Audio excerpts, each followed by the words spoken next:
What is up, YouTube family? Thank you guys for tuning back into Wilburn Shenanigans, where we always come with the shenanigans on this channel. And if you wonder why that title is, because there's no lane in this on this channel. We go everywhere. At all. It's a little scary sometimes, but you know, we gotta do what we gotta do. But today we're headed into 5 worst. I don't know how I feel about this video. 5 worst projects in U.S. history. Ooh. Projects like what though? Hood. Then why didn't you say that in the title? They don't say hood. That's the title. That's how they title the projects. This is what we gonna title it. Oh my God, y'all. Projects like the hood. I thought you meant like projects, like when you make a project. What do you think? You'll make a hood project?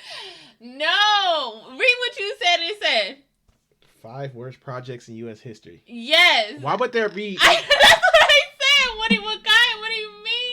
Y'all, if y'all, I did not know that you were talking about like Wilburn. I'm so sorry that projects doesn't automatically make my head go to hood. If you, wow, I'll say this top 5. I figured. Oh, Jordan Downs. Oh yeah. Oh, let's go. Jordan Downs was built in 1944. It had 700 units and 103 buildings in total, ranging from 1-bedroom to 5-bedroom apartments. What the 5 in the It's hood? completely surrounded by various other hoods and high crime areas. It was originally semi-permanent housing for white war workers, but it converted to a public housing in 1950. It was 100% black by the 1960s. Mostly immigrants from the South. It grew a bad reputation quick in the 60s. Many residents were unemployed and relying on welfare. Where are we? We're in the Jordan Down Project. We're in Watts. We're in extreme poverty. So this is poverty down here. You know, you got house niggas, you got field niggas. These are field niggas. This is where slaves migrated from the South to. And from here is where gangs all started from, what they proclaim. But from here is where people... Dang, that's so crazy to hear that from... You know, I see an older video, I should say. You know what's crazy? And hear him talk about that, you know, how it transformed. So you got people migrating, and then you get the, what he said, field. I won't say the term because, you know, even though it's in the video, you know, YouTube. But it's wild to think of it that way. That's crazy. And what the housing was for at first is crazier. And then they turned it into...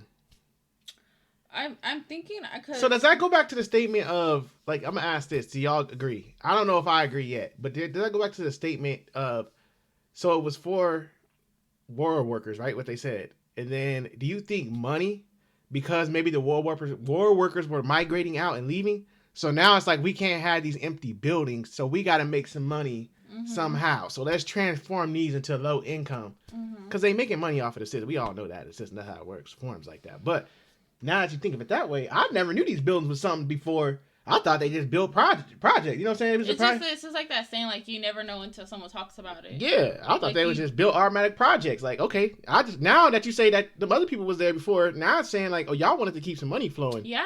Let's turn it into the projects. Migrated to Compton, to the house district. And these are the projects right here. Our ghettos and, you know, the mindset of illiteracy and, I mean, joblessness. I mean, this is it right here. I mean, broken home families, you know, political corruption, false promises. You know, this is it right here. The Watts riots of '65 made it even worse. 232 businesses were destroyed and 632 businesses were damaged. Nobody else is so disturbing. Considering all types of Watch structures, riots live. 242 buildings were destroyed and 644 were damaged. And after all of the carnage, businesses were reluctant to set up here. This meant there was an influx of alcohol stores and churches, but nothing else to actually help the community. Police were reluctant to patrol the area as well, meaning a lot of crime went unchecked. In the 70s, the Grape Street Crips, one of the most notorious and largest Crip sets, set up shop here. They beefed with the Nickerson Gardens, home of the Bounty Hunter Bloods, the largest blood set in LA. Many bodies have dropped over the years on both sides. The way I feel, we have no else way to event our frustration out, because we already at the bottom. You know, what else can we do? Nothing but violence. If it looks familiar, it's probably because it was heavily featured in Minister Society. Wow, I never knew that. A great choice for the movie, because it was the quintessential LA hood full of all the ills that plagued South Central for years. I never knew that. Featured in That's crazy. GTA San Andreas as the Willowfield neighborhood as well. Wow. Some notable alumni of Jordan Downs include 03 Greedo, Tyrese, and Flojo. Today, Jordan Downs is gradually being destroyed in favor of the new, more appealing apartments. Wow. So basically, they just when I heard of Jordan, I thought of Jordan. What school is it? It's Jordan, the school in Long Beach, I believe. Jordan High School. So if you're from LA and can't really, it's not gonna do it because you gotta. The camera ain't gonna piggy. Okay, well, anyways, Jordan High School. I remember, like, when I used to live in LA, my mom and us, we always, like, moved a lot.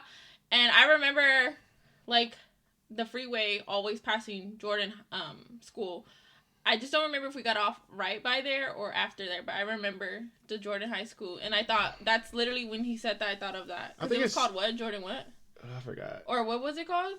Something down? I think it's so sad when they, because I remember growing up, I didn't grow up in LA, I grew up in Bakersfield, but where I lived, I remember like how he said like there would be old projects that they would just like abandon and then build new ones.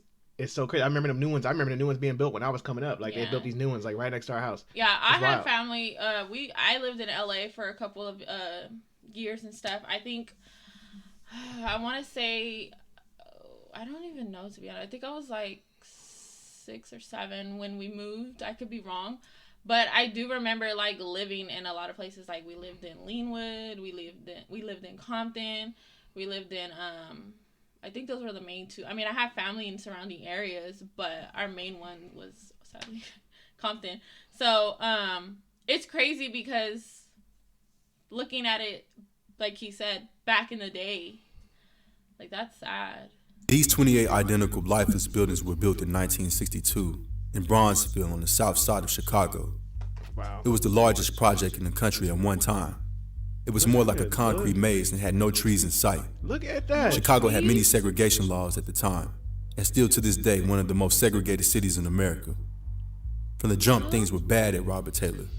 It was built for $11,000, but held 27,000. God! It soon became one of the top 5 poorest areas in the country, with mostly single-parent households making less than $5,000 a year. Oh my Majority of God. people here had a family member in prison.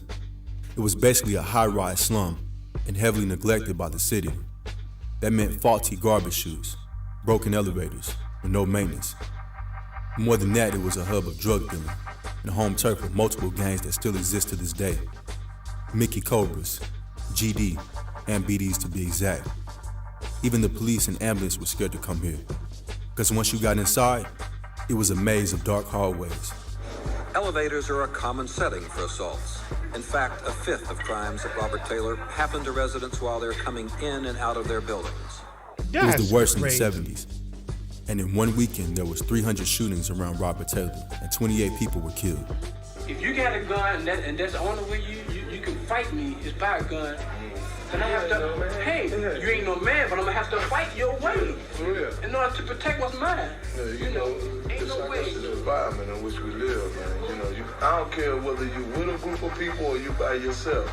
You always have to keep your guards up, man, because you don't know when temptation is lurking around the corner for. Not only like the living conditions, could you imagine like trying to sleep? You imagine that building probably nonstop. Not even that. Imagine like how many flights of stairs you have to go just to get to your apartment. That's crazy, and it's crazy because they've used this scene in a lot of like shows and movies. Like that I feel like building. it's in BMF. Yeah, I want to know. Like it has all those buildings and I think it's in what's the name too? Hardball. Yeah, that's literally what I was thinking. I think it was in Hardball. I think they use these a lot. I've seen these in a lot of shows actually. You know, for your number to come on, you know. Hey, you see what I do? I don't bother nobody. I don't want nobody to bother me. But They do know that I can't play their game. I'm quite sure of that, bro. see, that's the thing that worries me, man. You can't be fair out here, man. You have to play by their rules. If you don't, then you lost out. There's a few notorious cases from here too. October 76, 22-year-old Denise Dozier thrown from the 15th floor apartment window. What? She survived. Because of this, the city built fences to enclose the balconies, and the project looked more like an asylum than homes. In August 91, Officer Jimmy Haynes was shot by a sniper. He died 2 days later. Some famous faces were able to make it out of here. Who? Mr. T, Corey Holcomb, Kenny Duckworth, Open Mike Eagle, all hail from Robert Taylor Homes. Kendrick even raps about this briefly on this song. I remember he was talking about the Duckworth. Describing his father's story. He raps, he came from the streets, the Robert Taylor Homes, Southside Project, Chiraq, the Terror Dome. Currently, the city moved out all of the residents by 2005. It was completely demolished by 2007. So what's there now? This north side of Chicago project was home to 15,000 and was the largest housing project on the whole planet at one point. Ironically, it was on the richest side of town, built right in between the richest neighborhoods in Chicago. What? Lincoln Park and the Gold Coast, and less than a mile from Michigan Ave. The particular area it was built on had always been associated with poverty, starting with Swedish immigrants, then Irish, and then black immigrants. A 1900s map of the area depicts this accurately. Cabrini Green became the poster child for everything wrong with the public housing system. It was literally the poorest zip code in the U.S. The city was strapped for cash, or even the lawns were paved over to save on maintenance money. New buildings were built on tight budgets and had poor quality. It was rat and cockroach infested and had garbage stuck in the trash chute and all the way to the 15th floor. There was graffiti inside the actual buildings, and each building was controlled by different gangs. What? Gangs even controlled the elevators, and you never knew what to expect once the elevator doors opened. Do the gangs control the elevators? Yeah, they do. Yeah, they can control them. At one time, they, as a matter of fact, they were hiding up here. And if a young lady got on the elevator, they would jump down and, do what they wanted to do to her. That's insane. Wow. That's so sad. When you're hearing these type of backstories, wow. That's crazy. Not even that, but then you think your hood ain't even bad. They don't even care. It's just careless at this point. Like, no, I'm saying, like, you know how, like, when you grow up in the hood, oh yeah, you for think sure. your hood is and it's not bad, and then you see stuff like this, and you're like, damn, like, and then like, I keep going back to like, wasn't even bad. It's just making me think on. Everybody always say like, people who don't grow up in the hood or say like, oh yeah, there's blah blah blah. Look at this. There's people living. There's a child coming up in this. How you expect to? And I mean, it's like sometimes you gotta look at that. What if a child is coming up in this, and you say, oh well, that kid turned out. Look what he was around. He feared. That's fearful living their whole life. They used to hide guns up there. This is 11.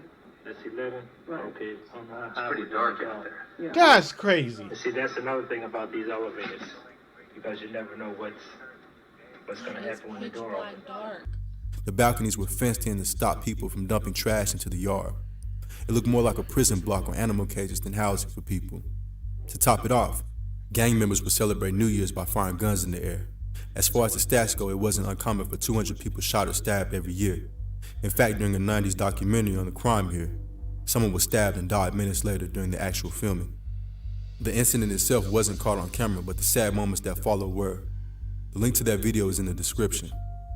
Some of the most high-profile cases out of Cabrini Green were the case of Girl X, which gave Cabrini Green national media attention due to the severity of the crime. 9? Another famous incident was Mayor Jane Byrne moving into the project to show that That's Chicago's... a 9-year-old girl. What did it say? A 9-year-old what? Was brutally beaten, raped, and left for dead in a stairway landing. It left her blind, mute, and paralyzed. Oh my God. Girl X? Really? At that point, let me go. That's... Cabrini Green national media attention due to the severity of the crime. Another famous incident was Mayor Jane Byrne moving into the projects to show that Chicago's crime rate wasn't so bad.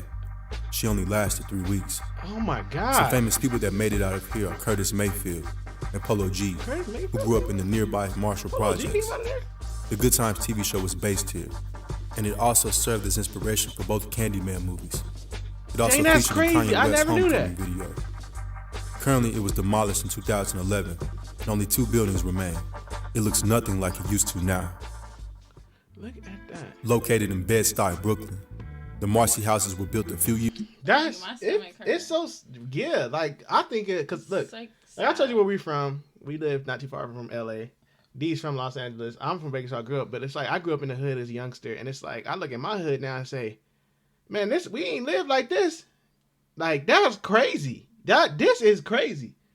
Living like that. I'm not gonna lie. I'm happy that they destroyed a lot of it, but then it goes to make you think like But where did those family go? Man, if they were barely able to live here because of, they said like financially, so that where did y'all put them? And then it makes sense too if you think about the migration, how they say a lot of people left from the east to the west coast. Yeah, you living like this compared to the west coast. When they demolish them, do they give them money to help them move and relocate? I think they go into housing, yeah. Or do they have to fend for themselves and be like, oh, you got 30 days to vacate, bye? Like, Like, yes, it's good that it's demolished, but then it's like, what about the people that lived there so long? This crazy. Years after World War II in 1949, these 27 six-story buildings with 1,700 apartments hold 4,000 residents, brought to fame by rapper Jay-Z, who has described the homes as a block away from hell, the place where the news cameras never come. One frequent visitor to the projects, however, is the NYPD. Gang disputes are common here, and the gangs have evolved over the years as well, and residents often hear the crack of bullets. In 2014, 4 teenagers were shot and 1 killed in the Marcy Houses due to turf wars. Crack hit the Marcy Houses hard in the 80s, like the rest of the inner cities in America. Many young children sold crack to take care of themselves because a lot of their parents turned into crack fiends. Jay-Z himself admits to selling crack in Marcy as a teenager. He almost lost his life on multiple occasions. To make Marcy's situation worse, on December 20th, 2015, 2 police officers were shot and killed a block from the Marcy homes. Since the shooting, police have been scarce in Marcy. New Orleans is a city that is rich in culture. The city is often associated with jazz and a good culinary scene. I had a funny feeling too. It's so crazy. I had a funny, not a funny, but a feeling that New Orleans is gonna be like top. I was thinking like Detroit or them. Like I was automatically going there. I thought like either Detroit, Chicago. But they say New Orleans like a whole nother gutter. Like they say it's like probably gonna show there. However, I've seen some the city has also a much grimier side to it, one that's a lot less tourist friendly. New Orleans has a reputation for being one of the murder capitals of the U.S. So they like abandoned buildings. The Magnolia Projects, also known as the C.J. Peak Projects, was known countrywide for its high murder and crime rate. New Orleans rapper Juvenile described the project as a haven for drug dealing and violent crime. In a song, he described it like this: on New Year's, lights get shot out at 6 o'clock, 4 or 5 o'clock in the morning, you're gonna be getting shot. The trials and tribulations inspired many Magnolias to make it out. Several of the rap game's big names were born and raised in the Magnolia Projects and share their struggles through their music. Artists like Birdman, Juvenile, and Turk all hail from Magnolia. A young female rapper nicknamed Magnolia Shorty was one of the many victims of the violence that plagued Magnolia. The rapper was shot to death in 2010 in her car not far from Magnolia. 2 men pulled into the apartment parking lot right after she got home and unloaded into her car. Wow. She was hit 26 times. Gosh! Her murder still remains unsolved. After Hurricane Katrina hit in 2005, nearly 600 people were evacuated from Magnolia, and it became a ghost town. In 2008, they were completely demolished, replaced by a new housing development called Harmony Oaks. So is that like a new, or is that like a richer neighborhood now? That looked, Harmony Oaks not only sounds good, but it looked they're like, good. they ran them out of there. Like, it's Harmony That's Oaks. sad. Man.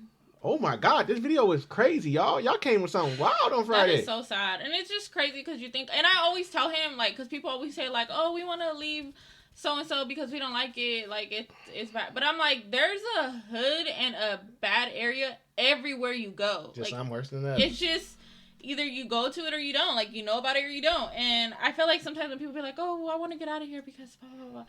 Like, everywhere has the same thing. Like, there's a hood everywhere, but it's like being known. Yeah, it's just exactly. And I don't know, I just like seeing this really, I'm not gonna lie, upset my stomach because like their projects or something else. I don't like seeing stuff like this because I get very